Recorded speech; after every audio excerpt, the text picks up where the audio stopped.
Welcome to the second episode of Let's Fix It in Pod, our little podcast about VFX, CGI, and all things concerning. One of the things that's quite important right now is AI.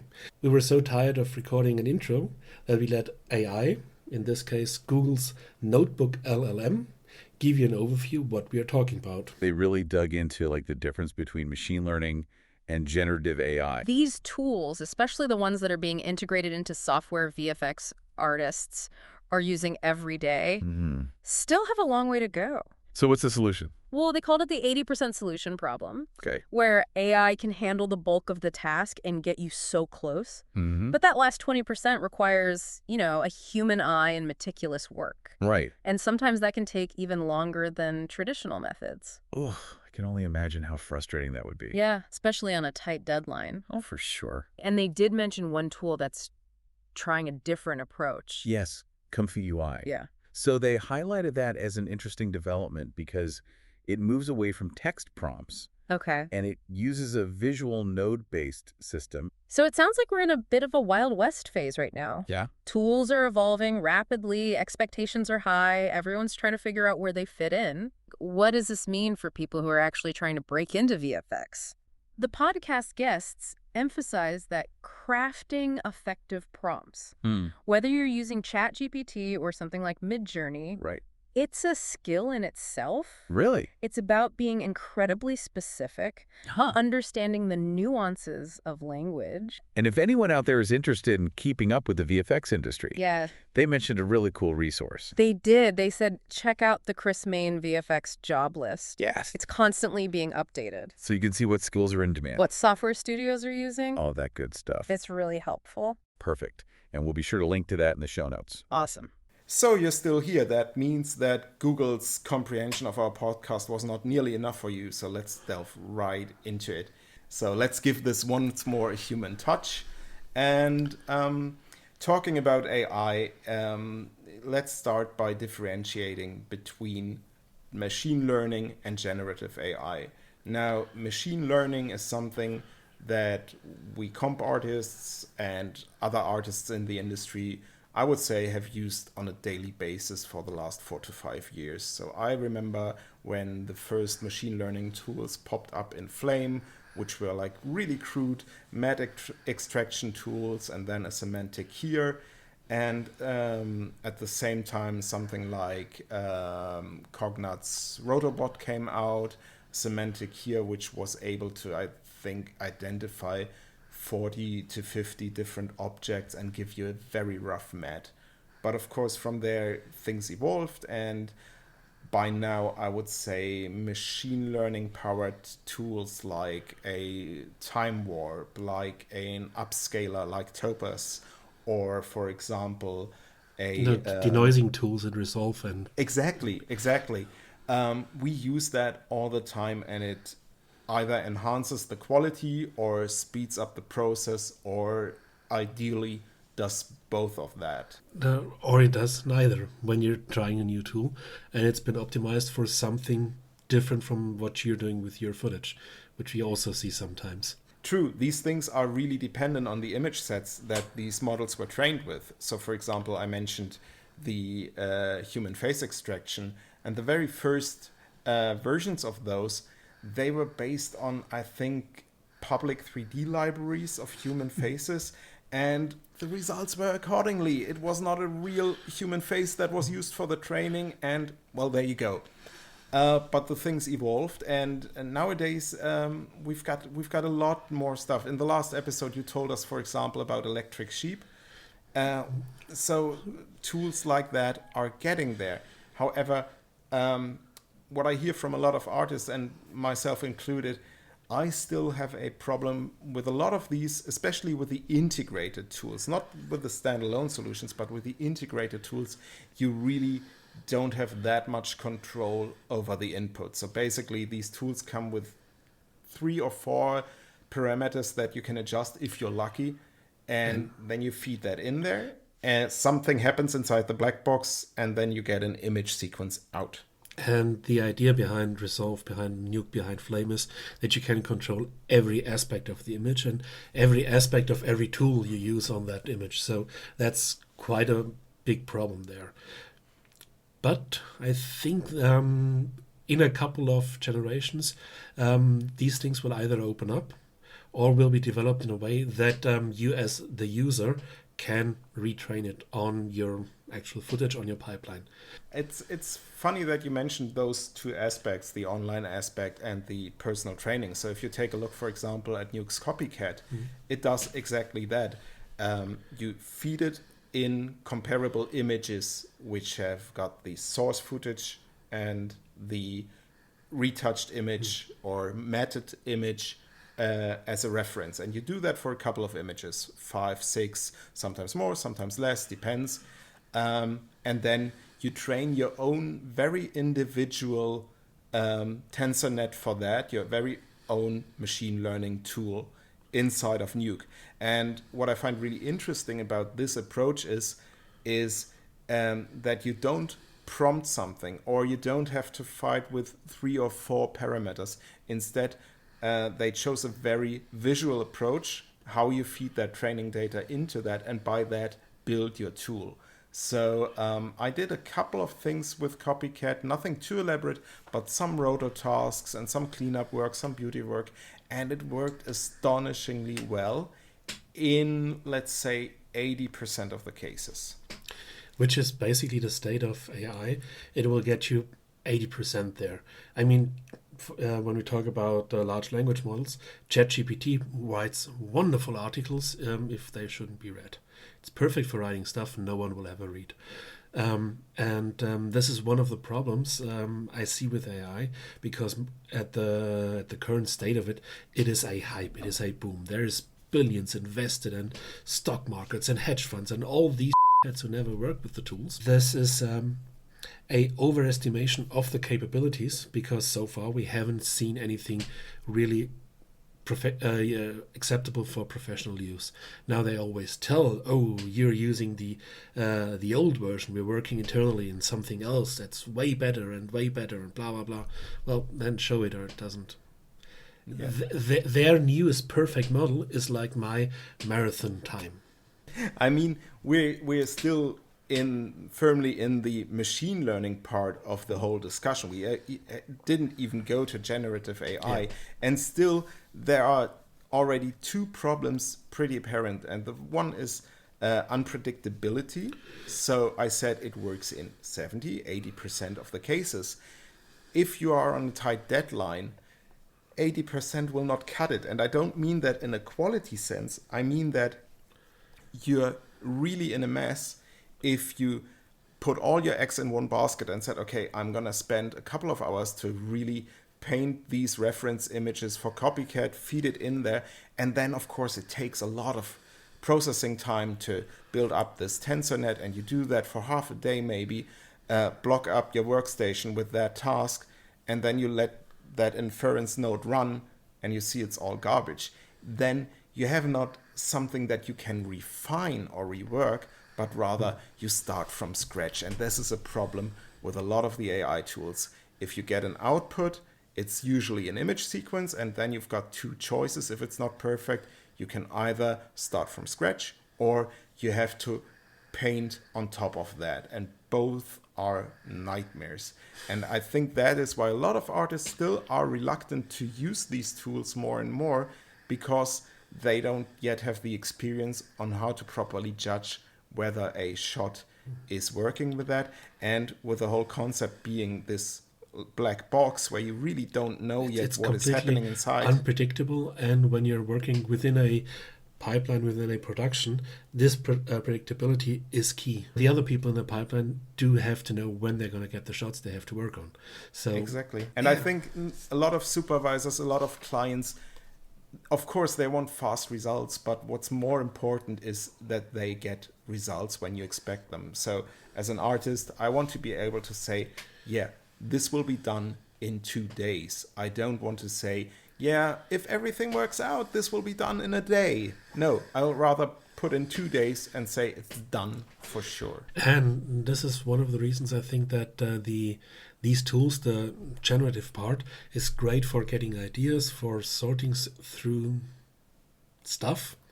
But I think in the in the actual nitty-gritty of making images, they aren't there yet, and it will be a very long time. And that they have to have a couple of more generations, not one, but a couple of generations before they are usable on the highest level. That being said, if you're thinking, well, that'll do, which is, let's be honest, most of social media, you don't need a perfect shot. Even if your art director says, yeah, make it look like Marvel, make it look like ILM. Yeah, no, it's a coffee machine. Come on. That'll do. That generation will be fine. And we see a couple of tools who get to that point quite easily, quite cheaply. And this is also something I want to talk about, because I don't think it's going to be practically free, which is by now, because what we're seeing is from the large companies who run the large data centers, who do all the computing. They aren't happy with their results. The uptake is not as big as they hoped, and a great many tool sets where you thought, oh, this is going to be great. Voice assistants, for example. Oh, it's going to be really, really nice. And I'm talking to my voice assistant and I'm yelling at it more often than anything else because it doesn't understand me. It doesn't really react. So I have to talk to it like I know it understands. And it's the same with prompting. It's nice that I can talk to it, but I have to talk to it in a way it understands. And this is still learning a tool. And you don't have, if I learn how to do Nuke, then Nuke will do what I tell it to. Yeah. If I learn Nuke, and 8 out of 10 times it does what I want it to, and 2 out of 10 it gives me a cat picture. Yeah, I like cat pictures, but it's not what I want to print or run, whatever. The same thing with certain tool sets, I think, that are interesting, but they are not fully there yet. And all the ones promising that are probably liars, which is something Sorka and these video generation tools, where you have a prompt and a whole video. Yeah, that's nice. Can I get back to actual work now? Because that looks cool. That's a tech demo. And as somebody working for 20 years in reporting, never trust a demo. Great points you brought up there, Bela. And what I find is really often misunderstood is that prompting is probably not the best way for an artist to articulate what he wants from a generative AI. So I mentioned copycat. Now, this is not generative AI, this is machine learning, but they're using a visual approach. The only thing out there right now which steers away from the let's write a prompt and maybe draw a rough shape with a lasso tool is Comfy UI.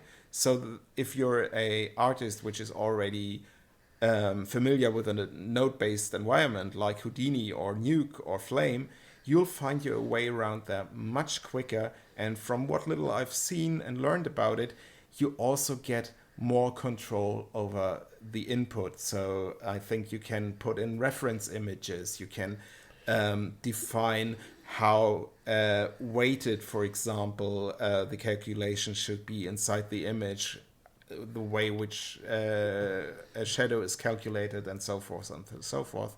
So that beats two birds with one stone. So you get much more control, and you get also more predictability because you're not starting from scratch each and every time.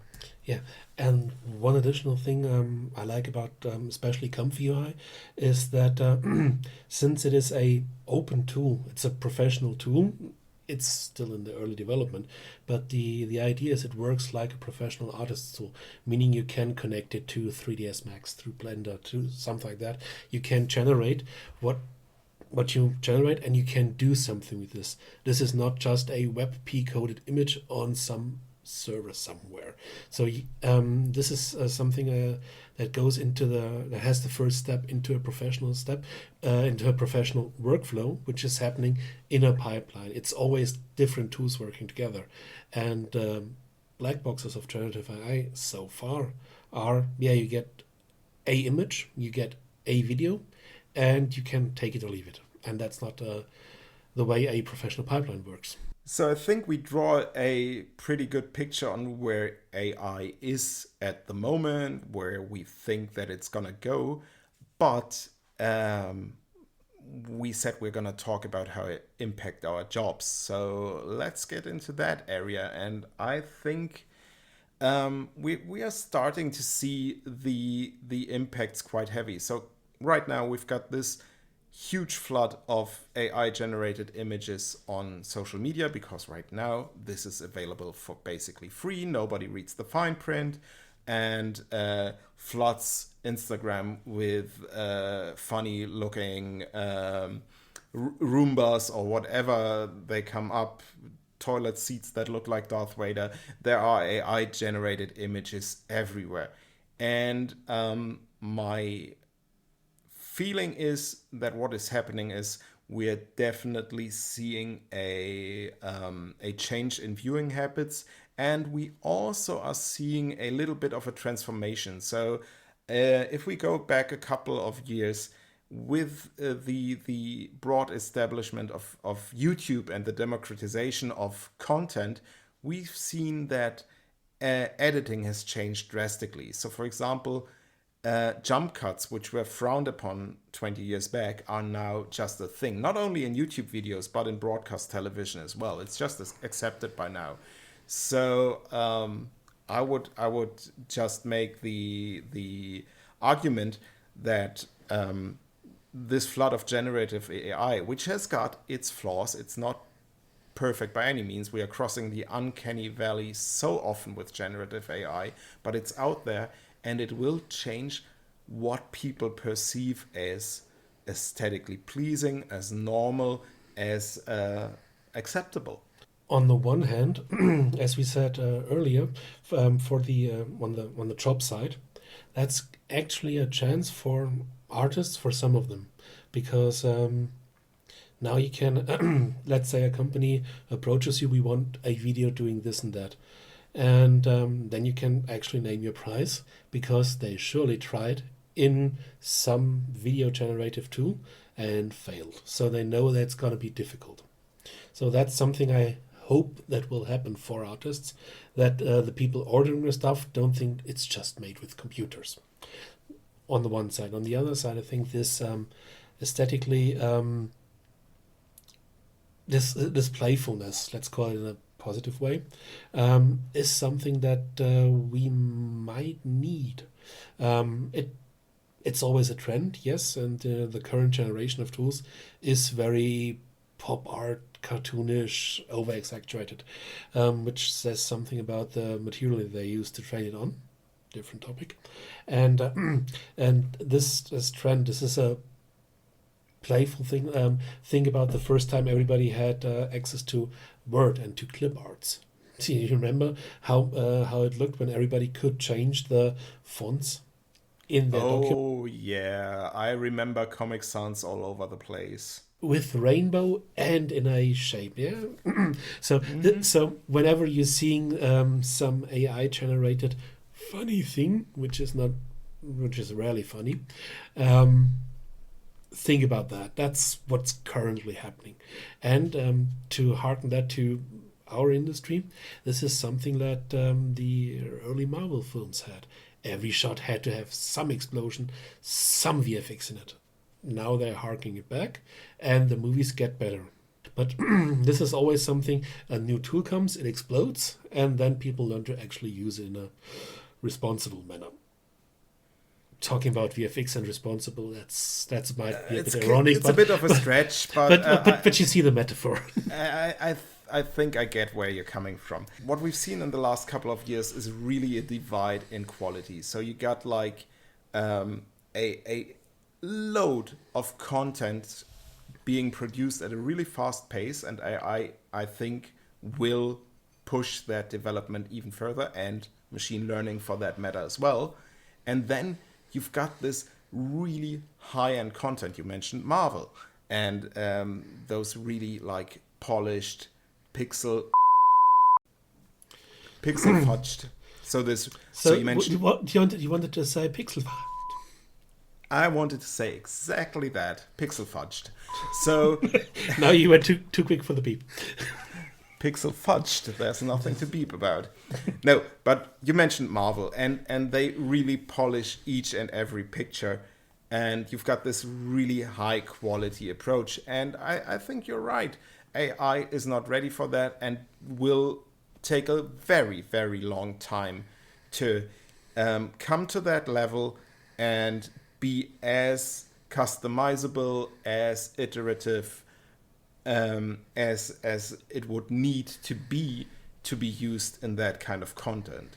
But for all the rest, all the bread and butter work that has become scarcer and scarcer and scarcer over the last couple of years, I feel this will diminish completely, and we'll have a little bit of a shrinking down, and things will really focus in on the high-end stuff. So basically cinema and episodics for streamers and maybe some major broadcasters. And apart from that, high-profile commercials. What I think that we're gonna see with the the YouTube space, I think they are gonna grow into the role of what currently is broadcasting. So quick, acceptable quality, and acceptable is not bad. It's just not ILM. Quick turnaround, a lot of content being pushed out. Sometimes with the playfulness and the exception. Yeah, if you don't like, then we're not going to do this. This is a playground for creatives right now, and their aesthetic sense is currently changing differently. And this is something that's gonna change, and we're seeing that change right now. That's happening as we speak, basically. And but I think for the high-end VFX people, that's also a chance, because let's say if you would go to a YouTube broadcasting company, you would bring a expertise in image quality in pipeline that they don't have, and they could do their stuff for many years and never get to that point. You're absolutely right. If you, I like hearing that. This is really a huge divide, and there's basically no connection between the traditional way of VFX and this whole new emerging YouTube social media realm. Those are completely apart. We're using the same tools in some cases, yes. some cases, but the approach is completely different. I'm talking to people who do editing, camera, all that stuff, all on their own. Multidisciplinary people, in contrast to the very specialized people in our industry, where you've got some guys who are just good at, and really good at, making water or fire. And, shading artists. This is not something that just one guy does. There are many of those. Exactly. So I think, but you identified a very good spot, and that is for the generalist. So people who've got all these experience with a certain quality control, with a certain eye for detail, can apply themselves very well in this new economy. I think you're pretty spot on there. But it brings up another topic, which... If they can learn not to be the old silverback, because this is something that the YouTube generation learned. Oh, there's this old guy telling us we're doing it all wrong, and he has 5 viewers and we have 5 million. So this is going to be a challenge to transfer that knowledge into the next generation. Absolutely. But talking about knowledge transfer, one thing where I think AI will have a bigger impact than most people expect is education. So hear me out on this one. I think when people start in the industry, they usually get all the grunt work. So let's talk roto, let's talk shot prepping, let's talk cleanup work. Those are tasks. We've seen all of those move away to Asia in the last couple of years. And it really puts senior artists in a tough spot if they want to educate somebody, because they don't have simpler tasks or more mundane tasks to give to junior artists. So if you're starting out now, you don't have the training wheels to really get started. Because rotor work is not fun, but it really teaches you a lot about how to dissect an image, how to judge movement, how to animate.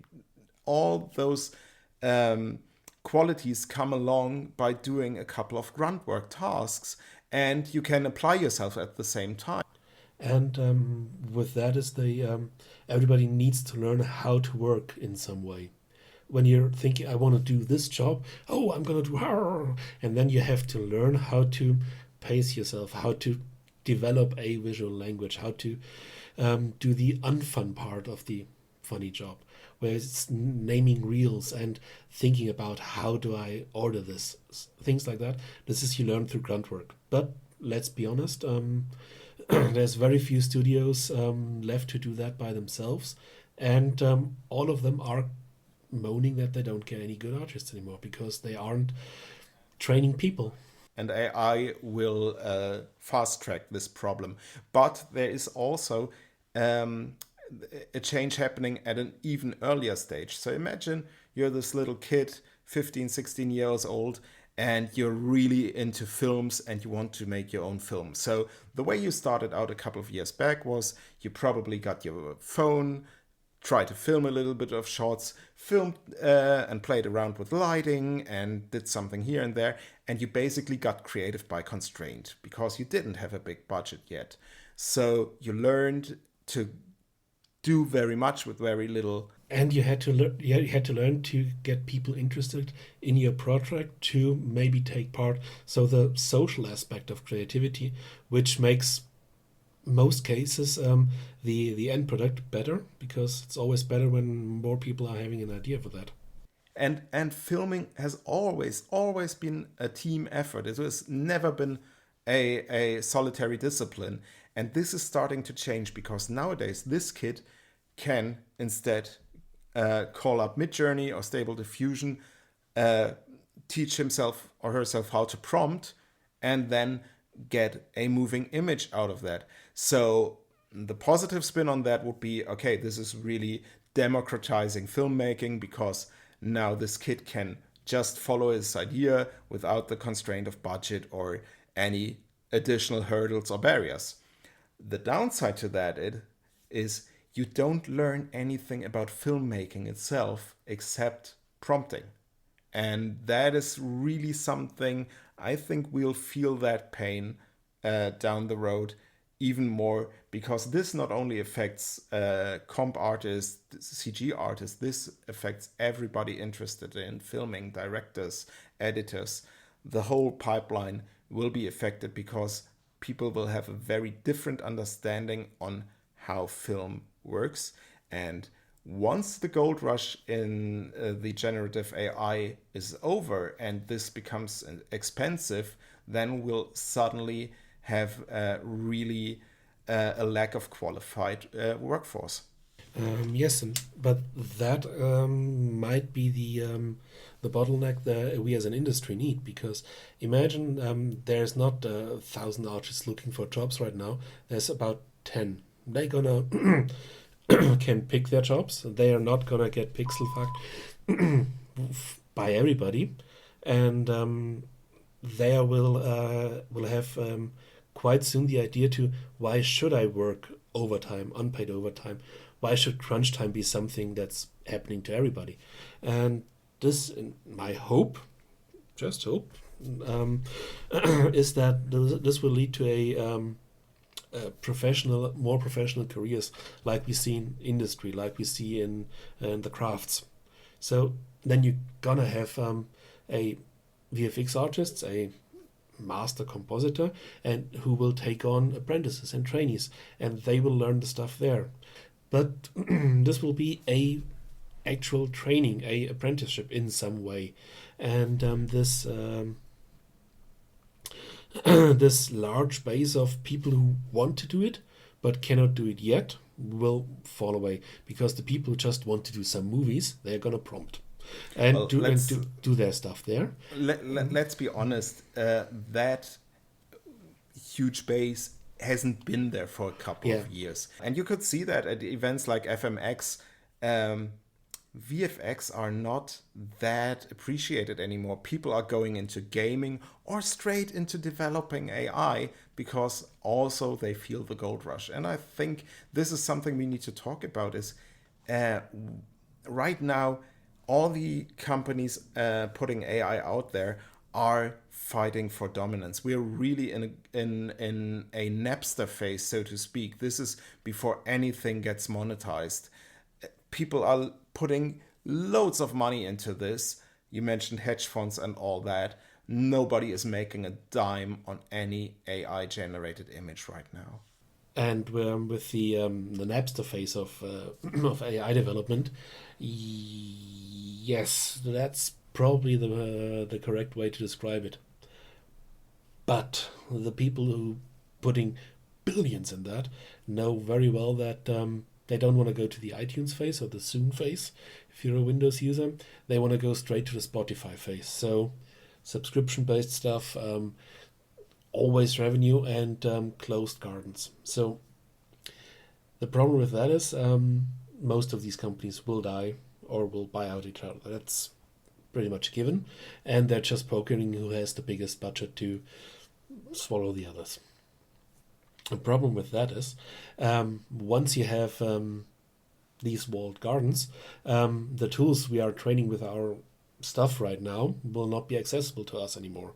And the big companies have a problem with training data as is, because the few companies who have a ton of data, stuff like Springer, Reed Elsevier, companies like that who trade in information and content for forever, basically, they don't let any AI scraper in there. Rightly so. So the thing is, I think the next step we're going to see is the private AI, the stuff you use yourself as an artist, because you don't want OpenAI or whatever they're called, or Claude or whatever, to scrape your stuff, because it's your stuff and you don't see a dime for it, and you don't even get credits back or something. It's just gone. On the one hand, and on the other hand, with the lack of development we've seen with the large tools, that they don't develop for VFX artists or movie making in general. They have some clippy thingies, and yeah, that's nice and okay. Some companies do tools, machine learning tools based on these technologies, but it's not that many. And if you really think I'm going to be a one-man show in 15 years, ChatGPT and Sora ain't gonna do it. Yeah. And so I think that the trend will go either that the software companies, the Autodesks, the Adobes, the side effects, the Blackmagics, they will develop their own AIs who do the interesting new step for VFX work, which would be a new way to interact with their software, with the color science and the decades of knowledge about images and manipulation of pixels and polygons and stuff like that, how that interaction will move forward, which I hope will be interesting. On the other hand, when you said that we're losing a current generation from VFX work to games to entrepreneurship, that's something that we as an industry wanted, because everybody for years was complaining, oh, it's so much work, we don't get any respect, we get pissed on by every director, and every third-rate actor can talk at length about what he's doing, even if it's just falling over in the background, and the 10,000 people who made the movie what it is don't get any credit at all. Mm-hmm. And you have to fight to get a text mention at the end of the movie, after the set catering, after the lawyer, after the assistant of the assistant of the assistant. So this has been a problem for many years, and now we see the results. And I think many young people who had the ability and the both the brains and the creativity and the endurance to do that have learned by now, no, don't do that, because that's going to be in a bottle while being pixel. I love this Well, beep button. I love it. yeah, you're taking big advantage of it. I'm gonna see that as a serious regular on the show. Um, yeah, I think there's a glimmer of hope for us here. I think we really see. I think, to be honest, the shrinking of the industry that we are seeing down is not only due to AI. This has been a storm in the making for years. So we had suffered from the same gold rush with the streaming services, which exploded, then fast tracked by COVID. And now people suddenly realize, oh, we actually want to earn money with these streaming services. Maybe we shouldn't spend a beep load of money on each and every new show with huge budgets. So this is getting shrunk down. Then we've got the lack of qualified workforce as we speak, and all the changes in the industry culminate to us shrinking down over the years. So yeah, I think there is a glimmer of hope that we'll get through this, because there will always be this niche for seasoned artists and who strive for really great pictures. And this is something that AI will not be able to do in the foreseeable future. And if it can someday, it will be pretty expensive to do so. And it'll be probably cheaper to hire a human being for that. Yeah, because as we've seen over the last couple of years, the only winner in all these trends is Nvidia. They made the crypto cards, they made the NFT cards, now they're making the AI cards. And still their stock plummeted at the last conference call, I think. So Yeah, but the stock plummets because the stock market doesn't understand what it invests in. well, maybe that should be managed by AI. So let's sum that up, that artificial intelligence is still no match for human stupidity, especially of the financial kind. Especially. So, but this is just the two of us talking. Let's bring in another perspective. And I think we use the term black box quite a lot in this talk. And what is a special black box for a lot of us is the mind of our clients. So why not bring one in who can tell us how AI is perceived on the client side? And when I say client, I mean commercial clients. So usually the guys who change their minds all the time. So let's see how Benjamin Wild, creative director, thinks about AI in his day and age. Hey, Benny, thanks for being part of the show. Really great to have you here. And would you be so kind, give us a brief introduction on how you actually got into this great industry? First, thanks for having me.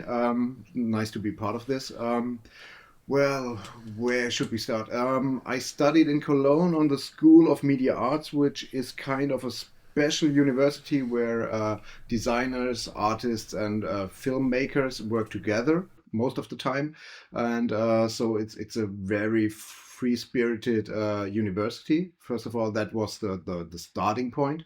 And then you finish your studies, and then you think, shit, I gotta get a job, I gotta pay rent, and I'm not a good artist, so what can I do? And then you start an internship at an advertising agency in Düsseldorf, and you really start to like it. You think the people are great, you think the people have the same mindset as you have, you are interested in art, but you're also interested in design, you have a similar taste for music and everything, and suddenly you feel like home, and work doesn't feel like work, and that's kind of how it started. And from Düsseldorf, it went to Hamburg, to Jung von Matt, and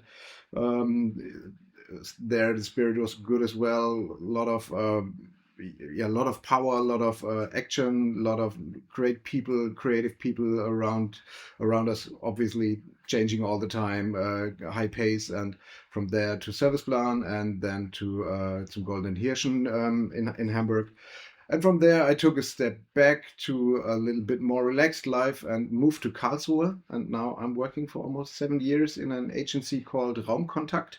which is a really nice little agency. We're like between 15 and 20 people, and we do full service, and it's less advertising, it's more branding, it's more mission, vision, strategy, but also campaign stuff.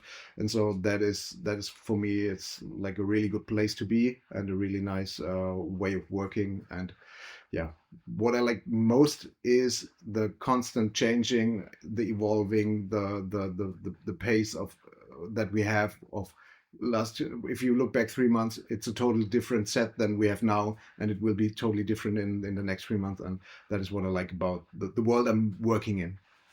And in this world, do your customers, the companies you work for, already ask for generated stuff? Is that something that's already in your tool set, or it's just something that gets talked about? Well, obviously it's in our tool set because we have to use it. There's no going back to a world without AI, obviously, and especially the younger people we have of course much faster in adapting and much faster in using it. But also the clients, it depends. We have clients that are marketing professionals, and they push much more. They also use the tools themselves, and they sometimes rewrite your headlines. They sometimes rewrite copy text, and obviously you see that it's done with ChatGPT or DeepL or whatever. And do you see when you do the negotiations about deadlines, about how and when something should be done, do they try to push the prices and the timings for your work down? Is it you just have to prompt something, you can do that by tomorrow? Luckily, it's not that hard yet, but you see that the timelines have to be shorter. The time you get has to be shorter, and especially in something like copywriting. If you go somewhere and with your Angebot, sorry, I'm missing the English Your word. offering? Yeah, offerings. Thanks.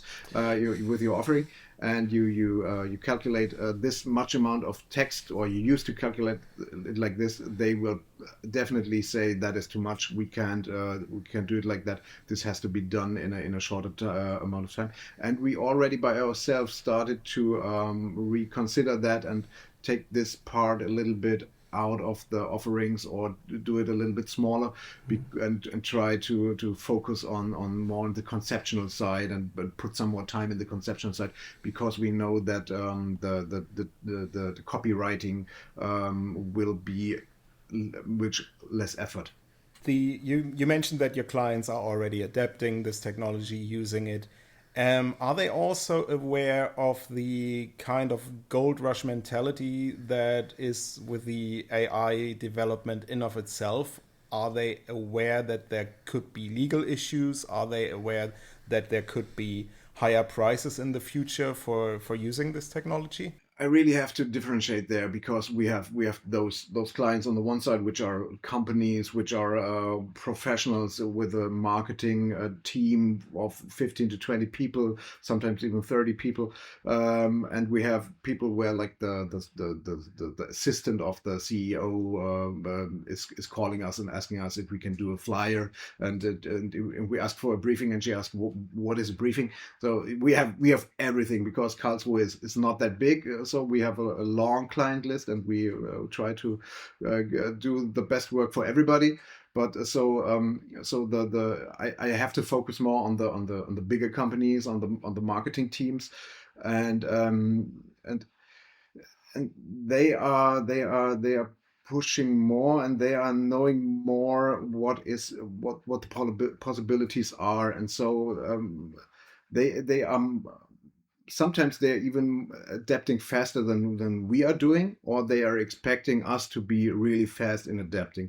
But that is luckily like maybe 10 to 15% of our clients at the moment. And what are their expectations? Do they ask you what generator do you use, or is it how do you prompt? Yeah, luckily no. And I would probably I didn't have the case yet, but I would refuse to do that, because that is the same when you are giving out your concepts or your data as an open source for them. That has to be negotiated, and that is something that is the value of our work. Prompting is not easy. I mean, you guys probably know it as well as I do. If you type in, I want an elephant on a tricycle with pink clouds in the background, that is not a good output that you will get. You have to prompt in a way different way. I read somewhere you have to write like 1,000 prompts till you know how to write prompts. And I'm definitely haven't written 1,000 yet, but I think that there's much truth to that saying, because you refine how you prompt, you refine the little pieces that you add to get to get an output way better than before, and I think that is a value, especially for us, that we have to keep for us, because that is something that will divide us, separate us in the future from what the clients are possibly doing. What this obviously brings along, AI being that cheap at the moment, is that a lot of people, probably also not having written 1,000 prompts, are flooding social media with a lot of AI generated images. And I think it's on a massive scale. Do you have a stake on whether this will change viewing habits with our general audience, with the public? Would they accept, let's say, a different quality bar in the future? Will Yes. it be a shitstorm when the CEO has 7 fingers? I guess it won't be a shitstorm, but it will be laughing material. So it will be a meme, or it will be it won't be a shitstorm, but it will be like, hey, sorry, you're a Fortune 500 company, you should know better, you should do better, you should be better. So I think quality will be still held up. I think quality will never go away. Obviously, aesthetics are changing already. We used to have for a long time those editorial aesthetics where everything had to be like lifelike, everything had to be like a snapshot without any post-production, without any real lighting in or setup. It was always like, I got a guy with a camera and he made some click click, and this is the photo we got. So that was the aesthetic we were using for a long time. And now with the aesthetics that Firefly, Midjourney are giving us, it's much more saturated, it's much more crisp, it's much more over sharpened, it's much more contrasts and like candy lands and everything, and that is already coming back into the aesthetics. And so I think it's always in waves. We used to have this really groundy, edgy visuals, and now we are back to fantasy land, and in a few years we will be going back again down the slope to a more realistic world. And I think that is just a normal way of things going. But I think the quality always has to be good, and bad quality will always be there, and it will always be in social media, but it will also be forgotten as fast as you saw it. Yeah, I mean, in nowadays, everything that stays in your mind for longer than a few minutes has to be really good quality, because we're just bombarded with information, with visuals, with everything. So if you follow the trend, and if you do fast stuff that is the same as everybody, you will never be top of mind of somebody. And do you think that, let's say we're jumping into a time machine, we're 10 years in the future, the current youngsters in your agency, do you think they'll still be prompting, or will there be other tools? Or will that be, because I saw a picture today, which I found quite funny. I prefer vinyl because of the cost and the inconvenience. Will there be a backlash to it? That you say, this is no generated at all, we're doing everything by hand? I think that is kind of like what we had in craft work, craftsmanship, like the manufacturing. You have shops and you have companies, and then you have manufacturers, those people that do furniture by hand and everything. And I think there's a market for it. I don't. I can't tell you how that market will exactly be looking and how everything will play out. But I think there will be something like the vinyl, the retro advertising, marketing in a way. So maybe there's like a stencil that says this is 100% human made or whatever. So Handmade, everything, including the typesetting and the carving of the type. yeah, the letra set and everything. So I'm pretty sure there will be something like that. But obviously, those tools are already starting to be so much in our everyday life that sometimes if I can't get the results I want in a very fast time with AI, I'm sitting there like already like, what, I got to do that by hand or what? You know, I'm already thinking like, that will take me like an hour. So you know, and this is already kicking in. That is already my reality. So, but the good thing is I still know how to do the old school stuff, the old school way. I'm trying to have my younger people learn some of it as well, as much as is possible during working time. But yeah, it's like everything. A lot of craftsmanship will be lost, but not everything.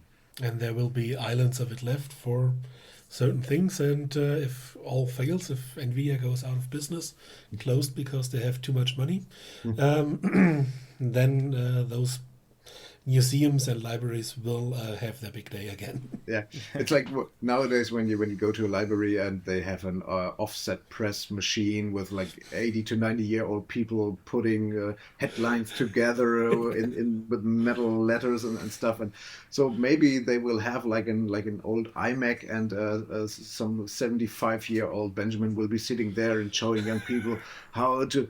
This used to be a Wacom tablet. We used to draw with that. Can you believe it? Well, stuff like that. So maybe we'll see that. I don't know, but it would be great fun.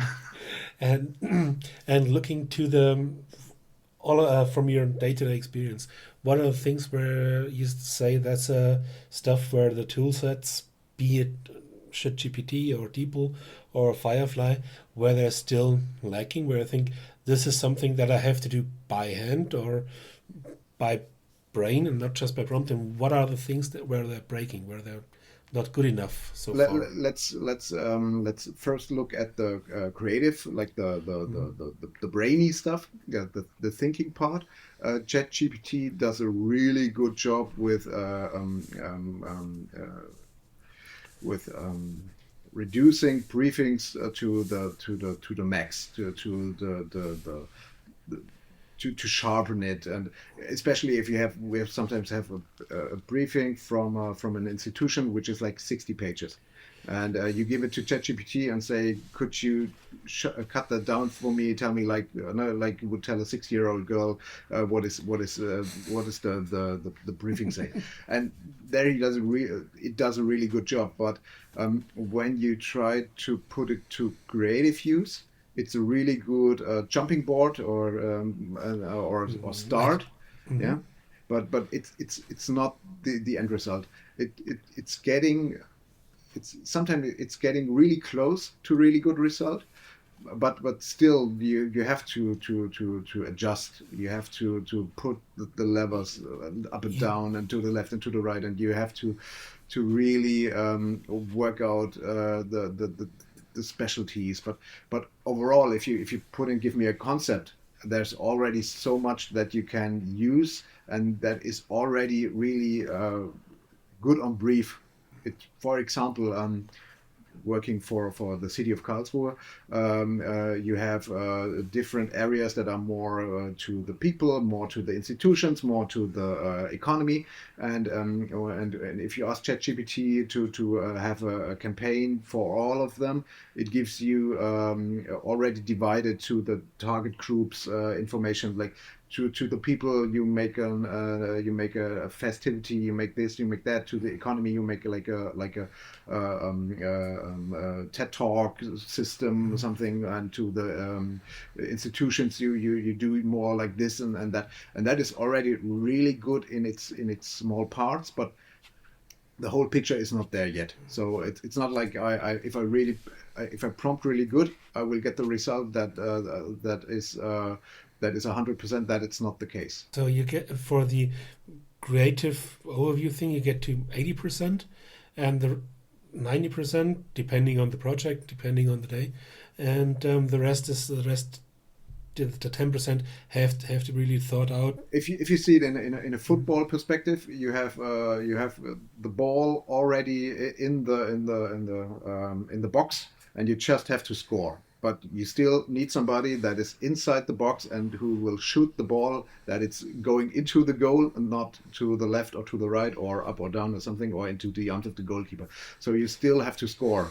But you already are in a really good position that you can score easily. One thing that really interests me is you mentioned at the beginning that you originally studied arts, and I know that you're doing some arts on the side for yourself. How do you feel about them potentially being used by AI to generate something different? I'm kind of biased because obviously I don't want to give my art away for free. I don't want to give my stuff away. I'm not so deep in it. I'm not making a living on it. It's just fun for me. So I'll put it out there. I don't even try to sell anything. It's just a fun side project, and so that is not that of a problem for me. And as somebody who's ripping off art and design and also private pictures for pitch presentations, whatever you can find on Google Images, I really have to shut my mouth if I say I don't want it like that, because there's so many people running around on this planet who don't know that they have been in a pitch of a Bildzeitung or in a picture of a Bildzeitung pitch because they were sitting on the couch in the right way and had their picture on Google on one of the first pages like that. So there, I really, obviously, people out there, it's all for internal usage. We would never use something like that for external. That is obviously because there are laws, and there are good laws. But so I don't have that much of a problem with AI checking my stuff and learning from my stuff, because also I'm an AI user, and I you get something out of it. I gain by using AI. But we have one young girl who's not an intern, but the German word Azubi. So she's trainee. Thank you. Oh my God, she's a trainee, and she's extremely high skilled in illustrating. She's really high skilled.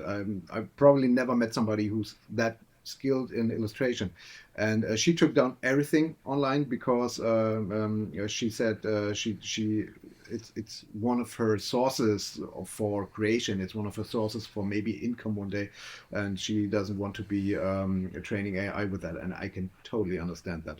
Well, thank you very much for all those insights, Benny. It's something we sitting in front of our workstations usually don't get. So thanks for being a part of the show, and see you around. Yeah, thanks again for having me. Have a good time, and see you soon, guys. Well, this was certainly an interesting perspective coming from a agency creative director's point of view. But now let's move on to the current affairs section. I wouldn't really call it news this time because there hasn't happened that much, but I think at least a little bit happened in the world of VFX, didn't Bela? Yeah, there's been a few minor things with the big softwares. There's new capsules for the Max on Cinema 4D. There is a couple of brushes, and yeah, the Autodesk tools got also minor updates and bug fixes. The big thing, in my opinion, from a publishing perspective, is the release of Inkscape 1.4. That software is 20 years old, and if you don't know Inkscape, it is basically an open source alternative to the Illustrator and InDesign world. Have a look at it, have a play around with it. If you need something small for vector graphics, it's a quite easy to use product. But the big news was the Adobe MAX. As we are recording this, the big Adobe MAX event is just running for 2 days, and we've just got the first things in. We could have a little play around with some of the new tools that are coming out, and the only one I actually tried, was the new Premiere, which has a couple of quite interesting and useful AI functions. We've been talking about this for now and by now, and this is a bit machine learning, it's a bit generative AI, it's in the middle. And one thing I had to play around with is you get your usual timeline, you put in your clips, and you see that with the pacing and the voiceover and stuff, you need a second or two more on one clip.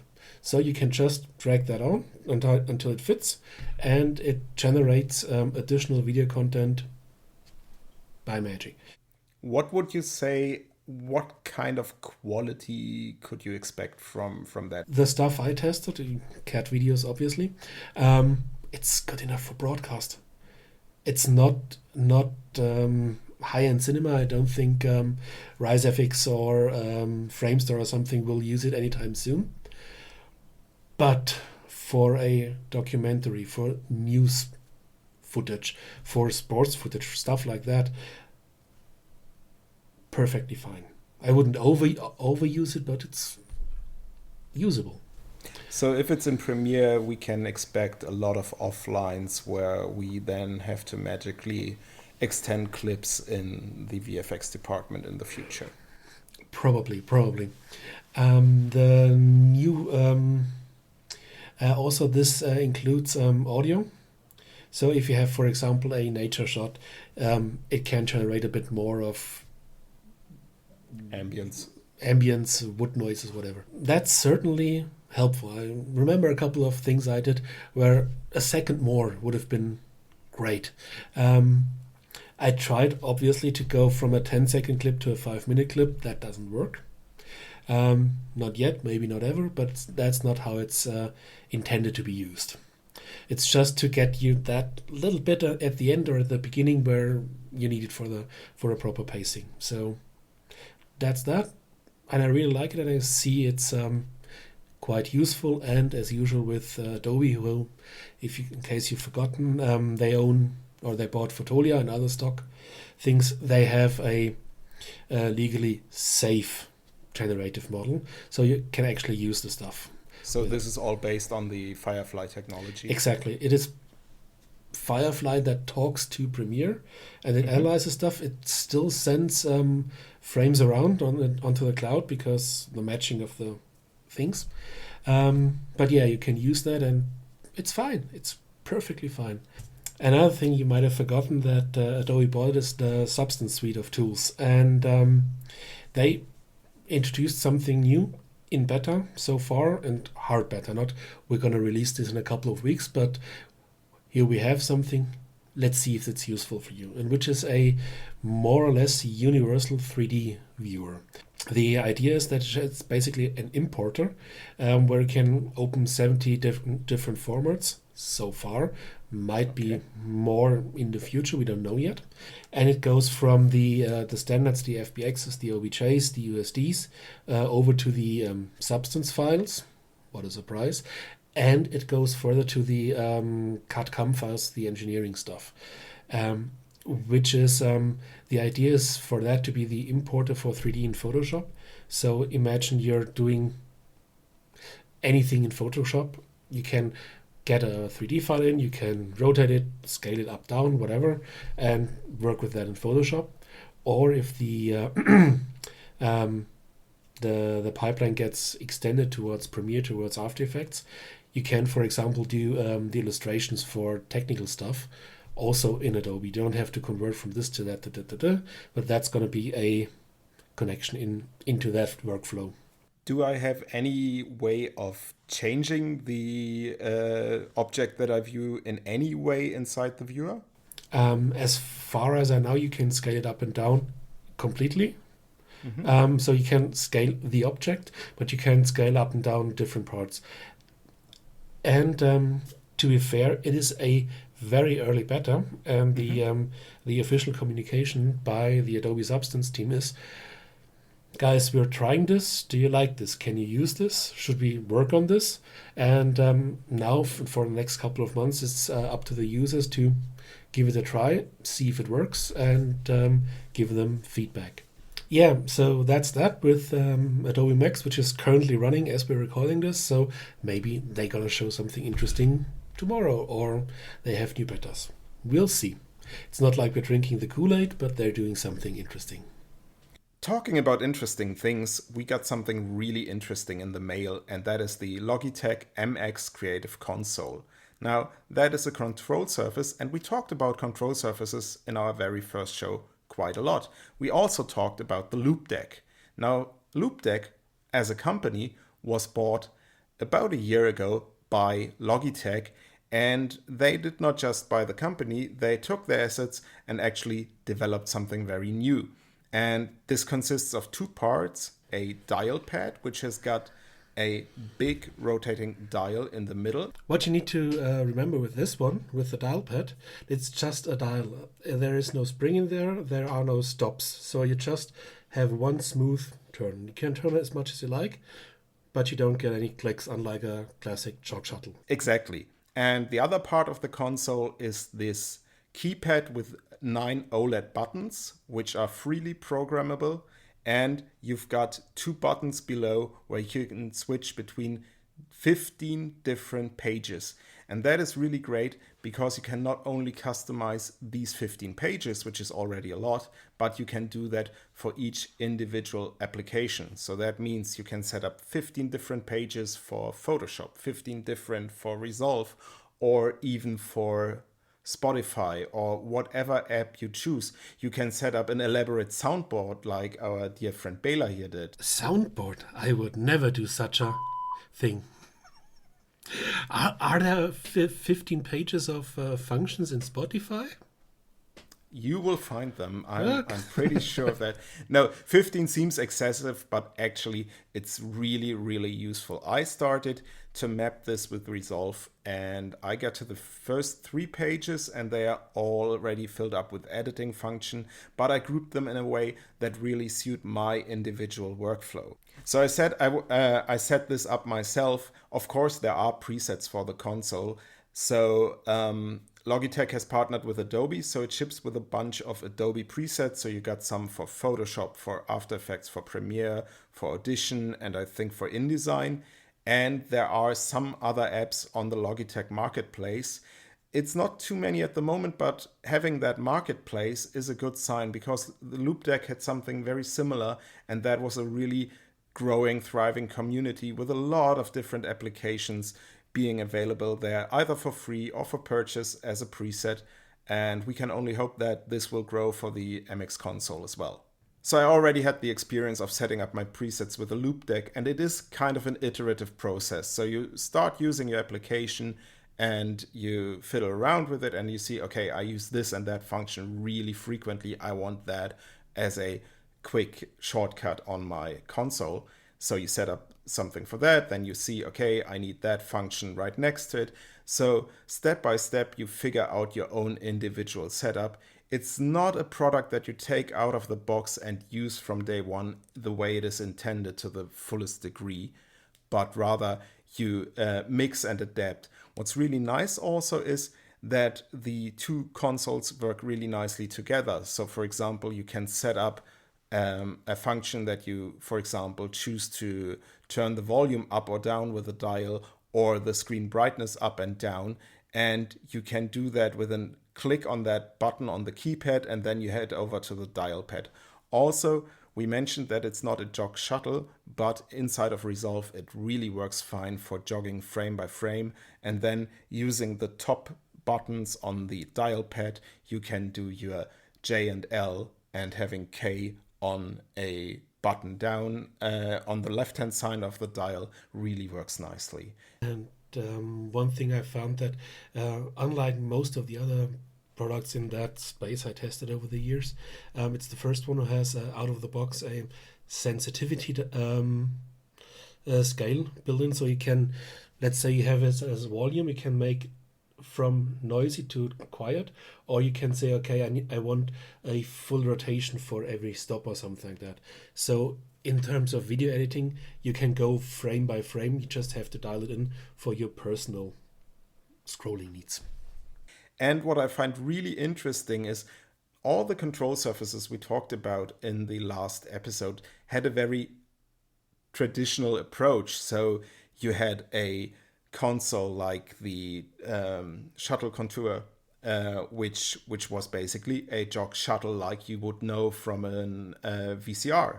And then you had the grading surfaces, which were all the same principle of the lift gamma gain balls. This one is a little bit different because it's really meant to be used by a lot of different applications. So you can see that dial being used, for example, in Photoshop for adjusting the brush size or sensitivity or layer opacity, whereas you might in another app adjust the volume or the position of your image or whatever. So this really leaves you a lot of creative freedom. In terms of pricing, it's not that cheap. It's about 200 euros. Ish. Let's see how the price develops. Usually there's some fluctuation there. But in the beginning, if you get this, you get 3 months for 3 months of Creative Cloud for that. So basically, if you are a Creative Cloud user, you can redeem that code. Or if you are starting out with it, you have the first 3 months free after your trial period. Use the trial period, people. It is there for a reason. One additional benefit about the Logitech series, and that is that it has actual buttons, physical buttons you press. The middle one has a little marker on it, so you know where you are. So as we talked in, Christoph told us in the last episode about the quantle and the haptic feedback of these control surfaces, you have that again. So once you know your settings are how you like them, you're not going to look at them anymore, because it's just going to be the one to the left, the one to the middle, whatever, and that's going to really speed up your workflow, and you don't have to look away from the screen anymore. Also, we should mention this has got a really small footprint on your desk. It's not like a huge control surface. This is really, I think each console is about, I would say, 8 by 8 centimeters, something like that. And it comes with a stand, so you can tilt it upwards, which is especially nice in the beginning. And yeah, I think it's really flexible, and I will for sure play around for quite some time with this until I've got it properly configured. So Bela, we talked the whole episode about how AI will influence our jobs, and we also established that this will definitely have an impact on our industry. But I hear you've got a nice little life hack for our listeners and viewers on how they might find their next job posting. Well, I don't have a life hack. It's a list, a hero amongst men, a walking legend called Chris Mayne is maintaining a list of job openings, and he's been doing that for a couple of years by now. I've published the link to this Google Doc, which is, there's new stuff every day, and I published this a couple of times, and people still call me, do you know of any jobs? I always know so many jobs. No, I just remembered to bookmark this list, and I can highly recommend you do as well. It is just a Google Doc sheet with currently about 1,000 jobs in it, going from a couple of featured ones where the company pays for it, and then there's the most recent ones that are marked orange, and then there's the usual ones marked in white. All jobs are with the name of the studio, so you know who you're going to be talking to, the city, the country, the job title, the date, the experience level, and a lot of jobs have a quick descriptions what software or programs are required or preferred. So you can just look in that, oh, they're looking for a SpeedTree professional or for a Python professional or Unreal or whatever, or you can even look for Nuke or something like that. This looks like a far superior way of finding your new job rather than posting open to work on LinkedIn or hanging around different social media sites. So big kudos to Chris for maintaining the site. And we should mention that if you find this useful, he's accepting donations via PayPal, but this is a free service. Yes, donations appreciated, and he's certainly earning that. And another thing which I've seen with a couple of people I a little bit mentored over the years who find jobs through that, usually, if you want to work for a specific game studio company, this is an excellent resource to know what they're actually using. Because if you're a student, if you just finished your studies, oh, I want to work for Ubisoft or Framestore or whatever. Both of them are in this list quite often. So then you don't have to talk to a HR person. Yeah, I know Unreal. Do you need that? And then the HR person says, what's Unreal? Because that's not their expertise. And this can give you a great overview what they're currently using, and a really good indication what pipeline you're getting into. Also, with the state of the world being what it is marked if it's on-site, hybrid, or remote. So if there's a company you always thought I wanted to work for them and you're sitting somewhere completely different, maybe they accept remote people. Give it a try and bookmark this. Bela, be assured, this has already earned a prime spot in my favorites list. It's bookmarked there. I hope we didn't depress you that much with our gloomy views of the future, but there's a reason to look up, and things can only get better, as they say. So thank you for listening. Have fun with the list and the tools we presented. And if it works out for you, let us know, and we'll see you next time. Yeah, if you want to listen to us audio only, you can do that on Apple Podcasts, Spotify, and Amazon Music. And if you also want to see these lovely faces, then head on over to YouTube, where you can find us on Let's Fix It in Pod. Until next time, bye-bye. Bye.